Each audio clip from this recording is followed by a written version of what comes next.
जो भी toll tax है, किसी में माई लाल में हिम्मत नहीं पड़ रही है कि किसानों से टोल टैक्स के लिए गाड़ी खड़ी करते हैं। पहले सांसद इनके पूंजीपति बैठ गए, आज जा करके मशहूर विदेशों में मजा ले रहे हैं, तो हमारे हितैषी कैसे हो सकते हैं मेरे भाई? हमें अन्याय नहीं मिलेगा तब युद्ध तो अंतिम विकल होगा, याचना नहीं अब रण होगा, युद्ध महाभीषण होगा। हम युद्ध करने के लिए तैयार हैं। तो सरकार क्या, सरकार की बाप भी 21 बिल को वापस करके रह जाएगी। हम वोट दे ही कि क्या करेंगे अखिलेश यादव, मायावती या किसी को, जब वो अपना वोट ही नहीं गिना पाएंगे मेरे भाई। जब हम वोट आपको दे रहे हैं, वोट आप ट्रांसफर करा ले रहे हो ईवीएम में, जैसे अगर कि किसान यहाँ बैठा हुआ है, इनको चलना दुर्लभ कर देंगे, हम इनको निकलना दुर्लभ कर देंगे। कानून वापसी नहीं हुई है तो इसमें 7 महीने में आपने पाया क्या है? इस संबंध में ये कहना चाहूँगा, हमने मान सम्मान पाया है। आज किसान पूरे देश में, पहले लड़के जो जाते थे, अगर उनसे कोई पूछ देता था कि भाई आपके पिताजी क्या करते, आप क्या करते, तो उसको किसान कहने में शर्म लगती थी। आज वो गर्व से कह रहा है कि मैं किसान हूँ। आज किसानों की इतनी हनक है, इस रोड पर बैठा हुआ है, सामने इसको जाने के लिए फोर्स को रोक दिया गया है, और हमारा किसान का सम्मान इतना बढ़ गया है कि आज जो है मुख्यमंत्री हो चाहे प्रधानमंत्री, आज टोल टैक्स पर जितनी भी गाड़ियां हमारे किसानों की जा रही हैं, राजस्थान से लेकर उत्तर प्रदेश से लेकर के बिहार से लेकर जहां भी जो भी टोल टैक्स है, किसी में माई लाल में हिम्मत नहीं पड़ रही है कि किसानों से टोल टैक्स के लिए गाड़ी खड़ी करते हैं। हमारा किसान पूरी तरह से जागरूक हो चुका है और लड़ने के लिए तैयार हो गया, उसके अंदर संघर्ष। और दूसरा हमने क्या पाया है कि किसान आंदोलन ने पूरे भारतवर्ष को एक सूत्र में बांध दिया। आज हिंदू, मुस्लिम, सिख, ईसाई एक साथ चल रहे हैं, यही सम्मान है। आप मान सम्मान की बात कर रहे हैं। एक क्षेत्र का विधायक आके आपको भुंडी भुंडी गाली देके चला जाता है, फिर आप उसका विरोध करते हैं। 307 का मुकदमे आप पे लगते हैं, 506 की धारा आप पे लगती है, आपको थाने में 24 घंटे बिठाए रखता है, जमानत करा के आते हैं आप लोग। देखिए सर, सरकार के पास 1000 हाथ होते हैं, तरह तरह के प्रोपेगेंडा करती है, उसके पास कानून है, उसके पास पैसा है, पावर है। किसान हम जो है कि मजबूती के साथ जो लड़ रहे हैं। जब महाभारत की लड़ाई भी हुई थी तो दुर्योधन के पास सारी शक्तियाँ थी, लेकिन पांडवों की विजय हुई जबकि उनके पास कुछ नहीं था। तो मेरे भाई, हमारे पास इच्छा शक्ति है, हम अन्नदाता हैं, हम लोगों को खिलाने का काम करते हैं, अन्न पैदा करते हैं, तपती धूप में बैठते हैं। आज इस समय 45 डिग्री सेल्सियस तापमान चल रहा है इस गाजीपुर बॉर्डर पे, पूरे एनसीआर में। आज 1 महीने से बारिश हुई नहीं, बरसात के महीने में, जून का महीना बरसात का महीना होता है। और जितने मंत्री विधायक और जितने इनके जो है कि सरकार के जो प्रमुख सचिव, महासचिव, नौकरशाह हैं, सब जानते हैं आइस हिलों पर जा करके, चाहे नैनीताल हो, उत्तराखंड हो, हरिद्वार हो, और जो और ऊँचे वाले सांसद इनके पूंजीपति बैठ गए, आज जा करके मशहूर विदेशों में मजा ले रहे हैं, तो हमारे हितैषी कैसे हो सकते हैं मेरे भाई? सरकार कह रही है कानून की वापसी नहीं। देखो अगला रास्ता किसानों का क्या होगा भाई? 7 महीने तो हो गए, अब क्या करेंगे? देखिए, आप लोग धैर्य से काम लीजिए। हमारा किसान यहाँ पर बैठा हुआ है, और बैठने के बाद और हम लोग किसान मोर्चा, हमारा संयुक्त किसान मोर्चा ये कह दिया है कि आपको अहिंसात्मक तरीके से बैठे रहो सिर्फ, और अपनी बात रखते रहो लोकतांत्रिक तरीके से। हमने इसके लिए एक प्रक्रिया बनाई। पहले हम लोगों ने पूरे भारत बंद करने के लिए जिला मुख्यालयों पर ज्ञापन देने की तैयारी की। हमने जिला मुख्यालय के पर ज्ञापन दिया, प्रधानमंत्री के नाम ज्ञापन दिया। इसके बाद काल हुई कि पूरा जो है कि जितने भी तहसील हैं, ज़िले हैं, सब पे धरना दिया जाए, सब पे हमारे देश के जितने अन्नदाता हैं धरना दिए। इसके बाद सर राजधानियों में धरना दिया गया। इसके बाद यहाँ पर कहा गया कि अब हम राज्यपाल को जो बचते हैं, राष्ट्रपति हमारे, प्रधानमंत्री के बाद राष्ट्रपति, चूँकि देश संप्रभुता चलता है, संप्रभुता चलता है, कोई किसी से बड़ा नहीं है, तो हमने इनको समझाने के लिए जिलाधिकारी के माध्यम से भेजा गया, सरकारों के माध्यम से भेजा गया, देश के हर मुख्यमंत्रियों के माध्यम से भेजा गया। अब जो है राज्यपाल के माध्यम से राष्ट्रपति को भेजा गया। एक बार पुनः राष्ट्रपति को भी हम देंगे, क्योंकि शांति कभी असंभव नहीं होती है। राष्ट्रपति के बाद हमारे मौलिक अधिकार का हनन हो रहा है तो सुप्रीम कोर्ट बचती है। अगर सुप्रीम कोर्ट से भी जिस दिन हमें अन्याय नहीं मिलेगा, तब युद्ध तो अंतिम विकल होगा, याचना नहीं अब रण होगा, युद्ध महाभीषण होगा। हम युद्ध करने के लिए तैयार हैं, लेकिन कृष्ण भगवान ने भी कहा है कि शांति कभी असंभव नहीं होती। जब शांति के सारे दरवाजे बंद हो जाते हैं तो युद्ध तो अवश्य भावी है। हम शांति चाहते हैं, और शांति से, सरकार से ये चाहते हैं कि हम किसानों की बात को सुनी जाए, और हमारे कृषि बिल को वापस किया जाए ताकि हम भी अपने बाल बच्चों में चल सकें। तो कैसा रास्ता होगा युद्ध का? क्या युद्ध वैसे ही होगा जिस तरह से आपने 26 जनवरी को लाल किले पे जाने की बात की थी? देखिए, एक बात बता दें, इसमें भी भटकाया गया हमारे किसानों को, गुमराह किया, इसमें भी गुमराह किया गया, भटकाया गया कि 26 जनवरी को एक किसानों ने कर दिया, वो किसानों ने, हमारे किसानों को जो रोड दिए गए थे हम उस पर चल रहे थे।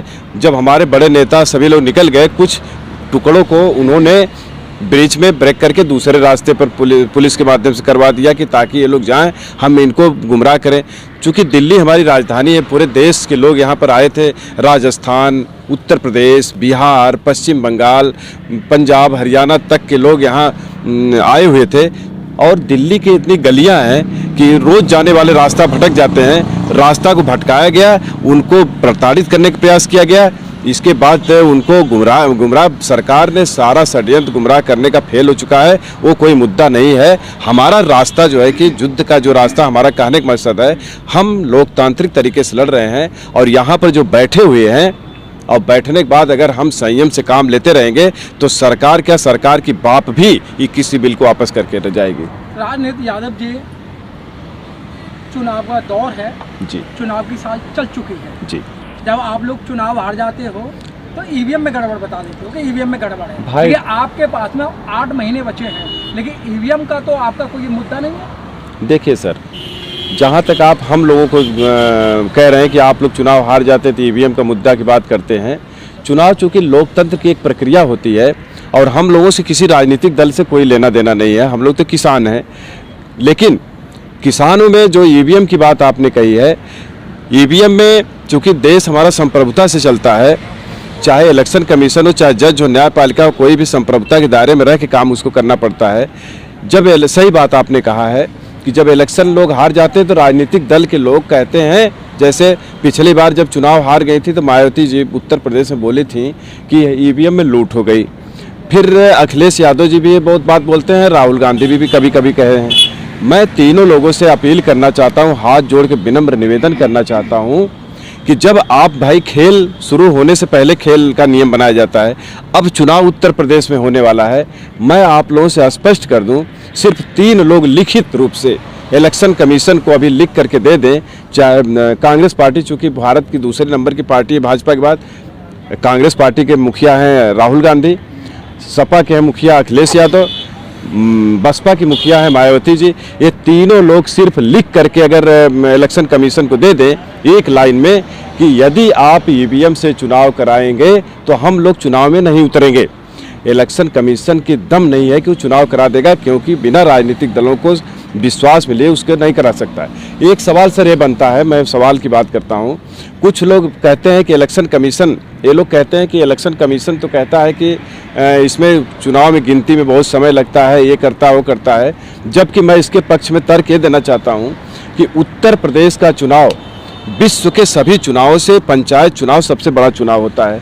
अभी 3 महीना पहले मई में, अभी मतगणना 2 मई को हुई है, अभी 3 महीना टोटल चुनाव प्रक्रिया से गुजरा है पंचायत चुनाव। पूरा उत्तर प्रदेश का पंचायत चुनाव विश्व के सभी चुनावों से सबसे बड़ा चुनाव होता है। अभी पंचायत चुनाव में 4 बैलेट पेपर मेरे भाई साहब मिलते हैं, ग्राम प्रधान का, ग्राम मेंबर का, क्षेत्र पंचायत, जिला पंचायत, 4 बैलेट पेपर मिलते हैं, एक ही बार मारे जाते हैं और वो मार करके वो भी उस पर वार्ड लिखे जाते हैं। जब उसकी काउंटिंग होती है तो 24 घंटे के अंदर जब 4 बैलेट पेपर छांट के काउंटिंग क्लियर कर दी जाती है, रिजल्ट घोषित हो जाता है, तो लोकसभा में तो एक, विधानसभा में तो एक ही बैलेट पेपर होता है, उसको अगर हम लोग ये कहते हैं कि 24 घंटे से ज़्यादा गिनती में लगता है, बताओ किसान जब यहाँ 7 महीने से तपती धूप में बैठ सकता है तो क्या 24 घंटे वो अपना वोट गिनवा नहीं सकते? हम वोट दे ही कि क्या करेंगे अखिलेश यादव, मायावती या किसी को, जब वो अपना वोट ही नहीं गिना पाएंगे मेरे भाई।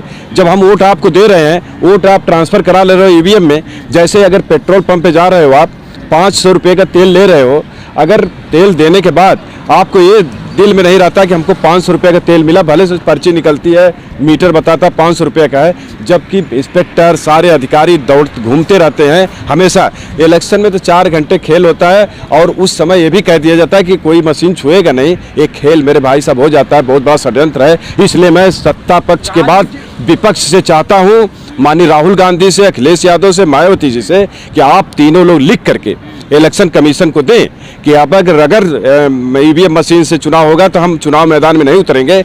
अगर इसके बाद भी चुनाव कराने की तैयारी करता है इलेक्शन कमीशन तो हम पूरे वादे के साथ करते हैं कि किसान यहाँ बैठा हुआ है, इनको चलना दुर्लभ कर देंगे, हम इनको निकलना दुर्लभ कर देंगे। और जो मेरा कहने की बात है, बैलेट पेपर चुनाव कराओ, पारदर्शी चुनाव कराओ, जो अच्छे लोग हैं चुनाव जीत के जाएं। राजनीति जी देश टीएन सेशन दोबारा नहीं आएंगे। हाँ, टीएन सेशन के समय में चुनाव निष्पक्ष हुआ, लेकिन जब जब सरकार ने अच्छा काम किया, चाहे हम अखिलेश की बात करें, अखिलेश यादव ने अच्छा काम करा, मायावती की बात करें, मायावती ने बहुत अच्छा काम करा, लेकिन आप लोग किसान लोग नहीं चाहते जो अच्छा काम कर रहा है वो सत्ता में आए।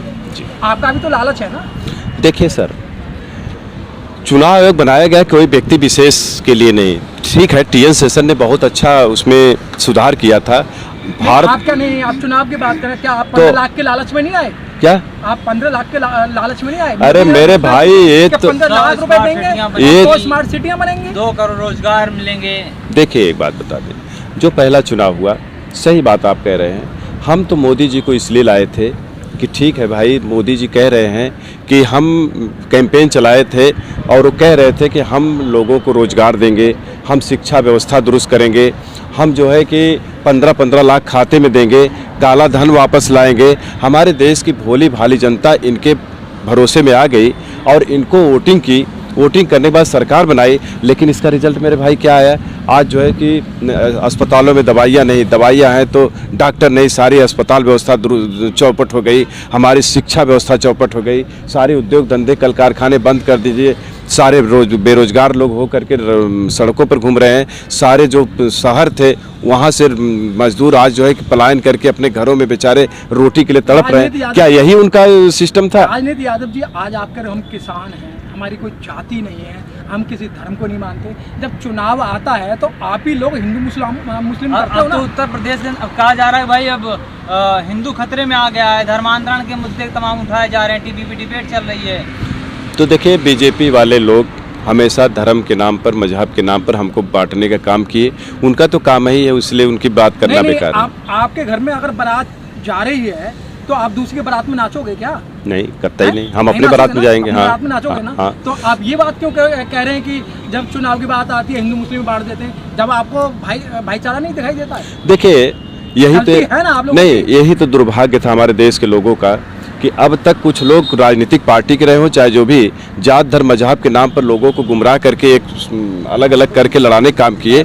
लेकिन मेरे भाई, सभी लोग मिल करके, मैं चाहता हूं कि भारत देश का सभी किसान, सबको एक सूत्र बांध दिया है, हिंदू मुस्लिम सिख ईसाई मिल करके अच्छे लोगों का चुनाव करें, जिससे हमारे देश का भविष्य का निर्माण हो सके। हम इसमें पूरी ताकत से लगेंगे और पूरे उत्तर प्रदेश में भी चुनाव होने जा रहा है। अगर हमारी कृषि बिल वापसी नहीं हुई तब तो हम डायरेक्टली रूप से उतरेंगे और पूरे देश की जनता को, अपने उत्तर प्रदेश की जनता से चाहेंगे कि आप इनकी ईवीएम का बायकॉट करो, बैलेट पेपर से चुनाव कराओ और एक भी वोट जो है कि बीजेपी के पक्ष में ना दे करके इसको जो भी हराता है उसको वोटिंग करो। अगर कानून की वापसी हो जाती है तो क्या होगा? क्या भाई देखिए, कानून की वापसी हो जाती है, बीजेपी में भी कुछ ऐसे नेता हैं, सुन लीजिए, बीजेपी में भी कुछ ऐसे नेता हैं जो हमारा सपोर्ट कर रहे हैं, अच्छे लोग हैं। मैंने तो ये नहीं कहा कि बीजेपी का हम सपोर्ट करेंगे या नहीं करेंगे या किसी करेंगे, मैं तो आपसे यही कहा। तो वो आपके कैसे हैं फिर, जब वो कह रहे हैं बीजेपी में कुछ ऐसे नेता हैं जो आंदोलन सपोर्ट कर रहे हैं, लेकिन आप देखा है कि ना तो कोई विधायक दिखाई दे रहा है, ना मेंबर पार्लियामेंट दिखाई दे रहा है, मंत्रियों की बात छोड़ दो,